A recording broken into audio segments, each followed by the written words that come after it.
আজকে বানিয়ে নিলাম ঝাল ঝাল মাখা মাখা একদম চিংড়ি মাছ দিয়ে কচুরমুখী। এখানে দেখুন নিয়ে নিয়েছি আমি 500 গ্রাম কচুরমুখী। এর গায়ে কিন্তু অনেকটাই মাটি লেগে থাকে, তাই অবশ্যই ভালো করে একদম পরিষ্কার করে খোলাগুলোকে ছাড়িয়ে নিয়েছি। তারপরে খুব ভালো করে কিন্তু আমি জলে ধুয়ে নিয়েছি। এখানে কড়াইতে জল বসিয়ে দিয়ে তার মধ্যে লবণ দিয়ে কচুরমুখীগুলোকে দিয়ে ঢাকা দিয়ে খুব ভালো করে সিদ্ধ করে নেব। এখানে দেখুন নিয়ে নিয়েছি 200 গ্রাম চিংড়ি মাছ। ছোট সাইজের আমি এখানে চিংড়ি মাছ ব্যবহার করেছি। খুব ভালো করে ধুয়ে পরিষ্কার করে নিয়ে তার মধ্যে লবণ আর হলুদ মাখিয়ে 5 মিনিটের জন্য রেস্টে রেখে দিলাম। এদিকে ঢাকনা খুলে দেখাচ্ছি কচুরমুখীগুলো কেমন সিদ্ধ হয়েছে। সুন্দর কিন্তু কচুরমুখীগুলো একদম সিদ্ধ হয়ে গেছে। এবারে এগুলোকে তুলে নিয়ে অপর পাত্রে রেখে ভালো করে ঠান্ডা করে নেব। প্রথমে কড়াইতে দিয়ে দিলাম সর্ষের তেল। সর্ষের তেলেই রান্নাটা আজকের করব। ভালো করে তেলটাকে গরম করে নিয়ে চিংড়ি মাছগুলোকে দিয়ে হালকা লাল করে ভেজে তুলে নিচ্ছি।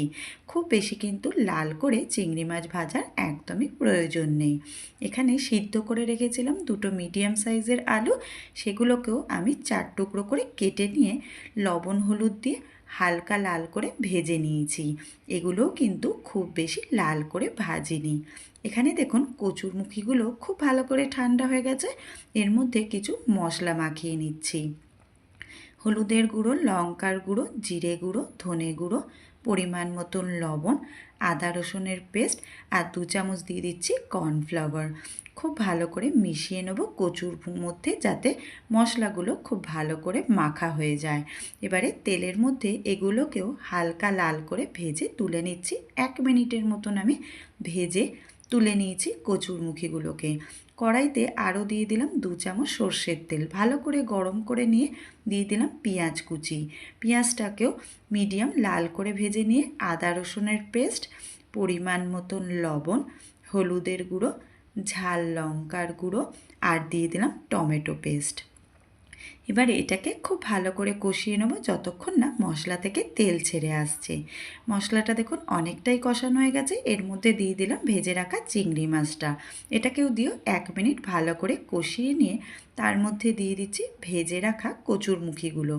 কচুরমুখীগুলো দিয়েও 2 মিনিট ভালো করে কষিয়ে নিয়ে এর মধ্যে গ্রেভি তৈরি করার জন্য দিয়ে দিলাম উষ্ণ গরম জল 1 কাপ। ভালো করে নাড়াচাড়া করে নিয়ে গ্যাসের ফ্লেমটাকে মিডিয়ামে রেখে ঢাকা দিয়ে 5 মিনিট ভালো করে ফুটিয়ে নিচ্ছি গ্রেভিটাকে। 5 মিনিট বাদে ঢাকা খুলে দেখাচ্ছি, দেখুন কি সুন্দর মাখা মাখা হয়েছে একদম গ্রেভিটা।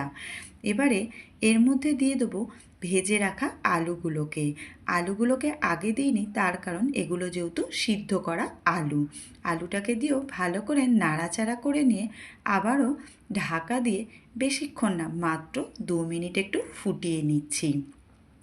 2 মিনিট বাদে ঢাকনা খুলে দিলাম। এখানে দেখুন সবশেষে ছড়িয়ে দিচ্ছি গরম মশলার গুঁড়ো আর 1 চামচ চিনি। চিনিটা দিলে কিন্তু টেস্টটা ভীষণই ভালো হবে, তবে আপনারা না দিতে চাইলে বাদ দিয়ে দিতে পারেন। এখানে মাখা মাখা হয়েছে দেখুন ঝাল ঝাল আজকে চিংড়ি মাছ দিয়ে কচুরমুখী। এটা কিন্তু ভাত রুটি সবের সাথে খেতে ভীষণ ভালো লাগে। তাই আপনারা বাড়িতে অবশ্যই ট্রাই করবেন আর কমেন্টে আমাকে জানাবেন কেমন হয়েছে। ধন্যবাদ।